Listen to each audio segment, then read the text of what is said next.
Traveler, hurry, have a seat. I've heard something, if you have time to listen. The road does not always change you with battle. Sometimes, it changes you in silence, with distance, with strange land, with the slow, aching knowledge that home is already behind you. And tonight, as darkness settles over the wilds, Kaighleigh begins to understand that some journeys do not simply take you somewhere new. They unmake the person you were before. Night came slow. They had stopped only once to feed and water their tiring steeds. Kaighleigh would indeed ride her own horse the next day, for Dante's was starting to tire.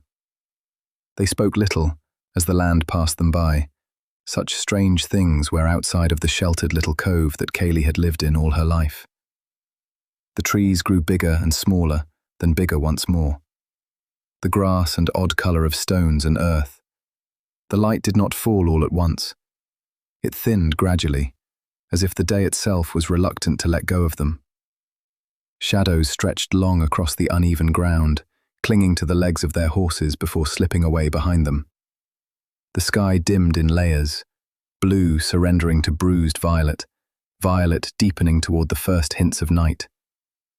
The horses moved with a quiet persistence, hooves striking earth in a steady rhythm that seemed louder in the growing stillness. Dante's mount laboured more with each passing mile, its breath heavy and damp in the cooling air, and Kaighleigh felt the weight of that fatigue settle into her chest. Tomorrow, she would ride her own horse. The decision had already been made, carried silently between them, another small adjustment demanded by the road. They spoke little, not from distance, but from something closer to reverence. The world beyond Kaighleigh's sheltered cove unfolded around her in slow, bewildering waves. The land refused to stay consistent, refused to conform to the quiet expectations she had carried with her. Trees rose in towering clusters, their trunks thick and ancient, before thinning abruptly into younger growth, only to swell again into dense, looming canopies. Each change felt deliberate, as though the land itself were testing her gaze, asking her to truly see it. The ground beneath them told its own story. Grass shifted in hue from soft greens to darker, wilder shades, broken by stones of unfamiliar colour, reds, greys, and strange earthen tones she had no names for. Even the soil seemed different here, rougher somehow, as if it had never known the careful tending of human hands. Kaighleigh watched it all pass in quiet awe. Every step forward carried her farther from the only world she had ever known, and though she did not speak the thought aloud, she felt it settle deep within her. There would be no turning back to the girl who had lived in that cove. The road was already changing her, mile by mile, breath by breath. Above them, the first stars began to pierce the darkening sky, small, distant, and unblinking witnesses to their passage. The night did not rush them. It simply followed, patient and inevitable, wrapping the land in its cool embrace as they rode on. When they did finally stop, it was yet again in a wooded area. But these woods had many rocks and crags scattered about its perimeters. The halt came gently, without command or urgency, as though both riders and horses sensed it at the same moment. The forest closed in around them, its presence heavier here than before. Stone jutted up from the earth in uneven spines, dark shapes half buried beneath moss and shadow, giving the land a rugged, almost defensive posture. The trees were thicker in this place, their roots twisted and exposed where rock denied them depth. Some clung stubbornly to narrow patches of soil, growing at odd angles, their branches bent and scarred by years of wind and weather. Others rose straight and tall from pockets of earth nestled between stone, their leaves whispering softly overhead as the night air moved through them. Crags framed the clearing like silent sentinels. Jagged edges caught what little light remained, pale streaks of moonrise glinting along their faces before fading again into darkness. The ground was uneven beneath their boots, stones shifting softly underfoot when they dismounted, the sound muted but unmistakable in the quiet. Here, the air felt different, cooler, heavier, carrying the mineral scent of exposed rock mixed with damp earth and pine. It pressed close to the skin, settling into lungs with every breath.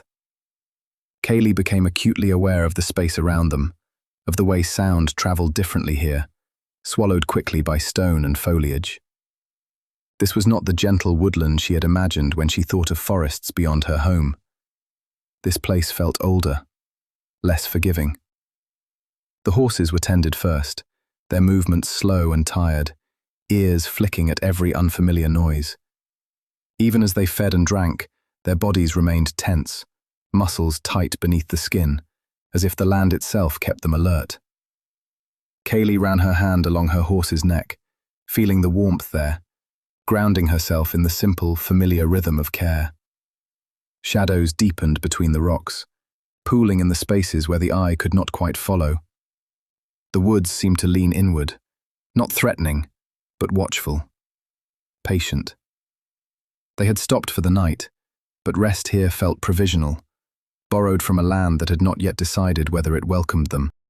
They briskly set up the tents, for a rain had started to drizzle late in the evening. The tents were tan-colored triangle shapes. Two large sticks that one of the men had went into the wood to gather were stuck in the ground to hold up either end, while a string tethered the long ends out to give the structure stability.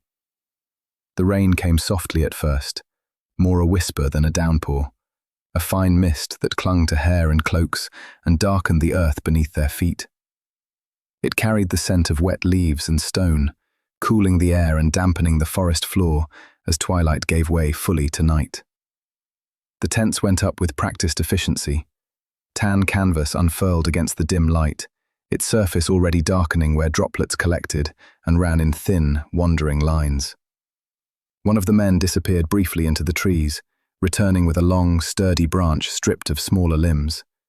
It was planted firmly into the ground, pressed down until the earth yielded and held it fast. Kaighleigh watched as the structure took shape, simple, functional, and surprisingly reassuring.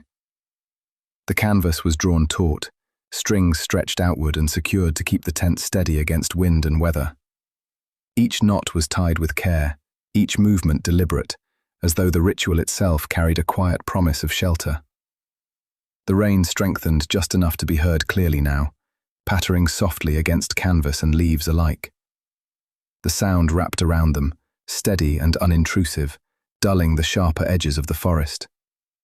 Shadows deepened beyond the small clearing, softened by the veil of rain that fell between tree and stone. As the last tethers were secured, the camp settled into a quieter rhythm. The land around them faded into a blur of darkness and sound, the world beyond the tents reduced to the hush of rainfall and the low rustle of branches overhead. For the night, at least, they had carved out a small pocket of refuge. The horses were fed and tied beneath the overhang of rocks. A fire burned there as well, the tents nestled close to one another at the entrance to the overhang to further protect the horses from the rain and night air. Kaighleigh sat sheltered in the cocoon of rock and canvas, a cup of steaming rabbit stew cradled in her hands. Kruger had just caught and cooked it for them. The stone above formed a natural roof, uneven but sturdy, its surface darkened by moisture and age. The firelight flickered against it, casting soft, wavering shadows that danced along the rock face and spilled outward toward the tents. The horses shifted occasionally beneath the shelter, their movements slow and subdued, comforted by warmth and proximity. The flap of Kaighleigh's canvas tent was lifted so she could see the others. They sat much the same as she did, some with legs crossed near the fire, others leaning back against packs or stone, bowls balanced easily in their hands. Their faces glowed softly in the firelight, relaxed now, shoulders lowered as the strain of the day finally loosened its grip. She turned her bowl slightly, feeling the weight of it, the heat seeping into her palms.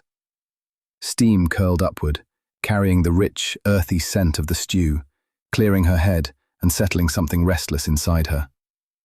She took another taste. It was very good, for rabbit stew especially. She was certain Kruger had added herbs. What kind she could not say. The flavors were unfamiliar, outlandish to her senses, nothing she recognized from the sheltered lands she had known.